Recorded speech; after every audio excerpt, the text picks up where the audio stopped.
Hey folks, this is Pastor Carl Gallups. Thanks for tuning in for just a moment. Why did they miss it? What went wrong? Here is the answer.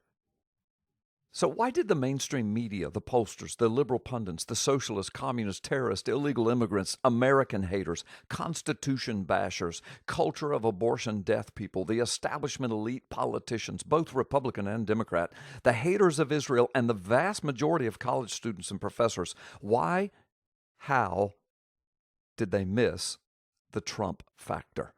How could so many have been so wrong?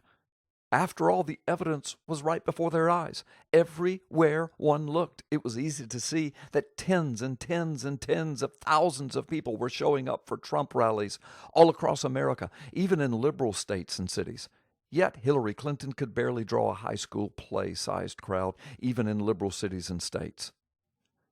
You see, here's the problem. They closed their eyes, their hearts, and their minds to what was actually happening right before their eyes. That word is called ignorance in its purest form. I'm not talking about the way we most often use the word, like uneducated or stupid. No, I mean the way the word was meant from the beginning. Ignore, ants, the act of ignoring what is right in front of your face. In short, the people I just mentioned largely ignored the God factor. This was a spiritually charged election from beginning to end. During the primaries, Trump walked through powerhouse politicians, including the Bush family, to make it to the general election against all human odds. Then Trump swept the Electoral College with a stunning landslide defeat of the Clinton regime and the insanely powerful political elites, as well as the mainstream media, and they were all shamelessly plugging Clinton at every moment of every day.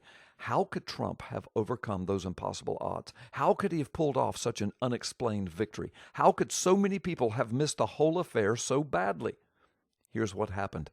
The answer is the church, the people of God. Fervent, soul-searching, repentant prayer. 2 Chronicles 7:14 style. And it was happening all across America, and it went on for months and months and months. And many of us understood what was at stake, especially in these profoundly prophetic times in which we're living. You see, God laid before us life and prosperity or death and destruction. That's right out of Deuteronomy chapter 30. And we chose life by and large. We prayed Abraham's prayer over Sodom and Gomorrah, if you will. Lord, if there are 50 righteous people left among us, would you spare us? And then we continued our prayer, would you give us some breathing room so that we, the church, we, your people, can continue to take the gospel to the world in freedom? The Lord heard our prayers. He answered from heaven, and he said, yes, one more time. I've said from the beginning, Donald Trump is not America's savior. And it still remains to be seen what kind of president he will really turn out to be. But that was not the point. The point was that we knew with Hillary the nation was in for death and destruction. She had a 30-year record of it. We needed a wrecking ball in the White House, in Washington. We needed a touch of grace and mercy from heaven. Once again, we have been miraculously touched and spared by God's gracious hand here in America. Remember the miraculous accounts of the Revolutionary War? Well, my brothers and sisters, you have just lived those same kinds of miraculous interventions. This is the stuff of history. This is the stuff of heaven.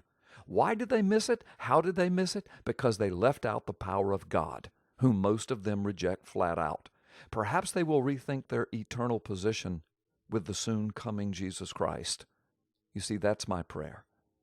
America has a lot of work to do. We have a lot of house cleaning to accomplish. We arrived here over the last 100 years, beginning with the legalized teaching of our American generations that we are nothing more than souped-up gorillas and that there is no intelligent designer. And from that foundational lie followed the abortion holocaust, sexual depravity, racial divides, and abject secularism, making us ripe for a hard fall. We won't clean this mess up overnight. We have plenty of matters of uniting and healing to do as well. I don't know how much, if any, of this can be accomplished. We may be too close to the end. We may have come too far down the road of rebellion. We shall see. All I do know is that God has answered the prayer of his people, and now we have one more chance to do the main thing. Now it's time to make the church great again. That's my insight. That's my view. Thank you so much for listening. God bless.